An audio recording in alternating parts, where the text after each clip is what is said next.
मनु और शतरूपा की एक पुत्री देवहूति थी, जिसका विवाह महाराज करदम मुनि से होना था। मनु और शतरूपा अपने पुत्री को लेकर के महाराज करदम मुनि के आश्रम आए और महाराज देवहूति करदम मुनि की इच्छा शक्ति को जानती थी कि यह भगवान विष्णु के समान तेजस्वी है।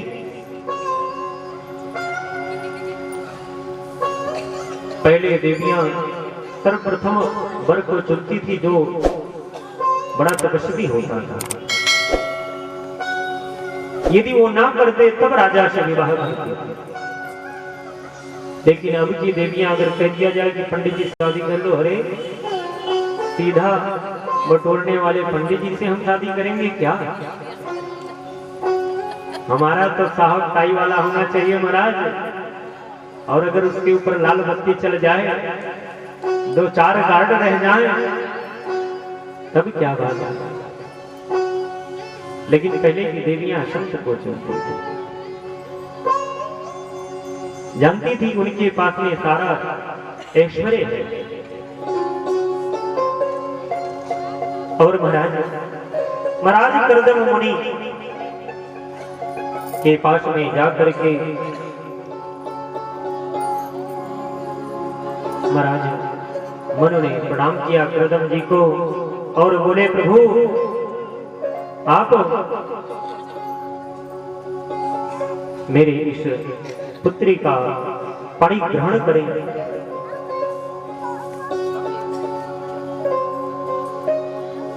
महाराज करदम मुनि ने कहा, अवश्य, क्यों नहीं, आपकी यह पुत्री अत्यंत सुंदरी है, भगवती लक्ष्मी के समान है, कौन वर इसका वर्ण नहीं करेगा।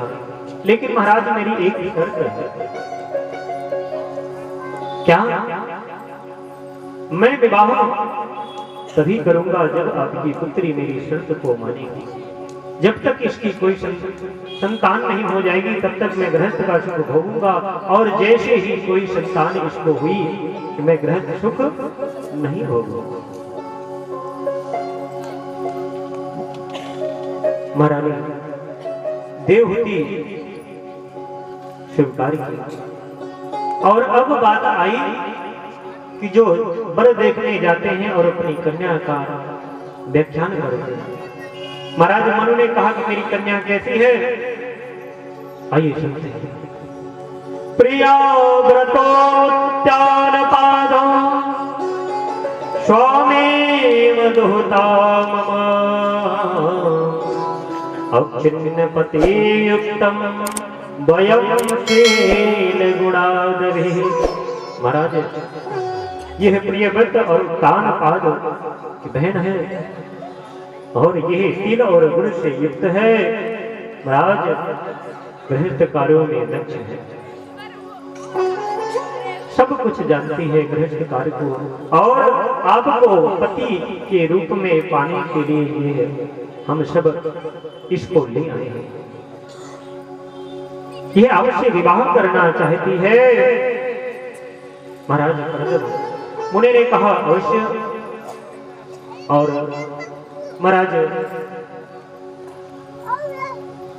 वर और कन्या की हाँ हुई और करदम मुनि का विवाह महाराज मनु और शतरूपा ने कर दिया। अनेक प्रकार से दान दहेज दिए गए और महाराज अपनी पुत्री को विदा करते समय शतरूपा की आंखों में आंसू आ। बड़े लाड प्यार से पाले हैं मनु और शतरूपा महाराज करदम मुनि के हाथ में देते हुए रोने लगे।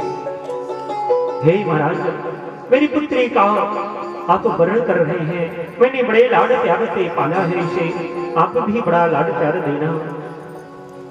और इतना कहकर पानी ग्रहण करके चल दिए महाराज और पति की सेवा करने लगी महारानी देवहूति। कुछ दिन बीत गया, पतिदेव महाराज करदम मुनि भूल गए कि मेरा विवाह हो गया है, तपस्या में रत हो गए। तपस्या से जब उठे तब देखते हैं कि जहां राजकुमारी का भाव था चेहरे पर, वह भाव ही नहीं है।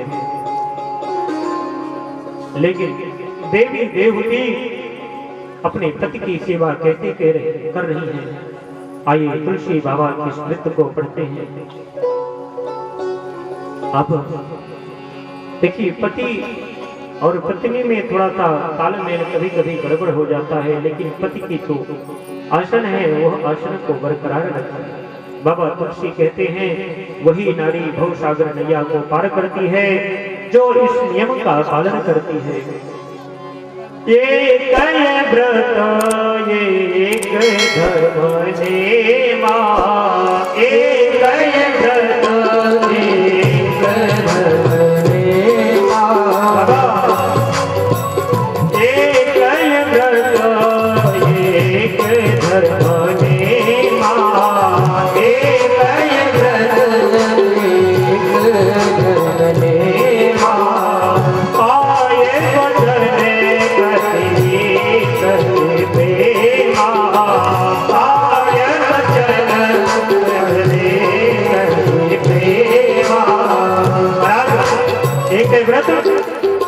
अपनी देवियां सोमवार से शुरू करती हैं और रविवार तक के जितने व्रत होते हैं सब, उसमें एकादशी, प्रदोष, पूर्णिमा सारा शामिल करिए। ठीक है, एक का अध्यापन करिए तो दूसरा करिए। एक है व्रत, एक धर्म।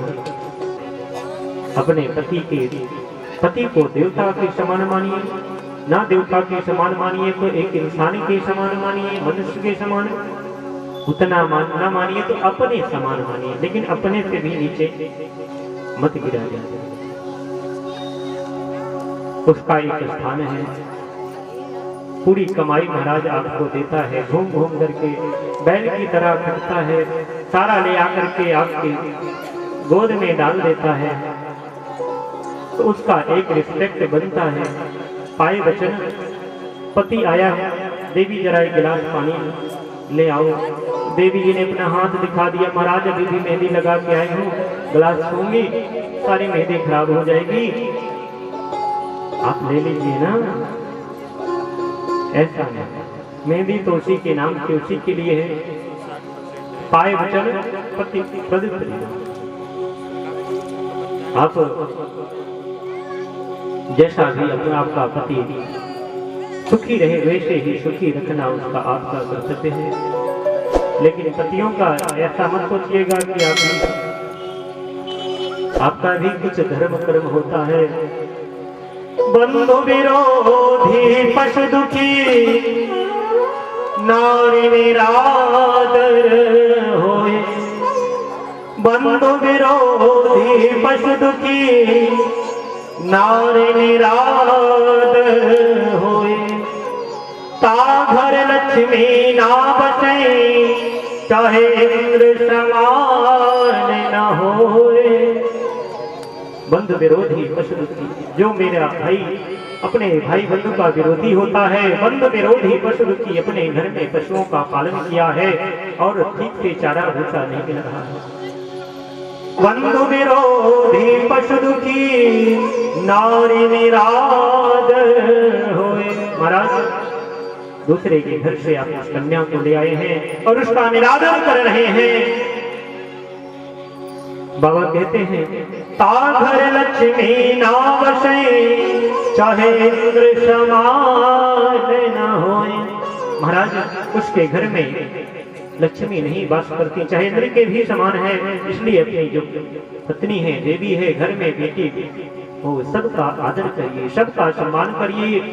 सम्मान महाराज जो मधुर ताक होती है, ढोल में भी दोनों तरफ से बजाने से होती है, ताली में भी दोनों तरफ से बजाने से होती है। और जब पति पत्नी दोनों मिलकर एक दूसरे को प्रेम करते हैं तभी वह संबंध अच्छा। तो मेरे कहने का मतलब है, यदि पति अपने पत्नी को लक्ष्मी मानता है तो पत्नी भी अपने पति को देवता माने, तब जाकर के यह जो गृहस्थ का सुख है आनंद में रहे।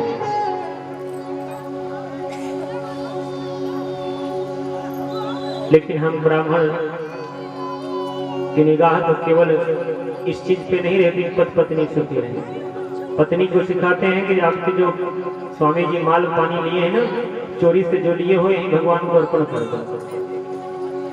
मेरा काम चले, आपका चाहे झगड़ा लड़ाई होता रहे। प्रेम से बोली वृंदावन बिहारी लाल की जय।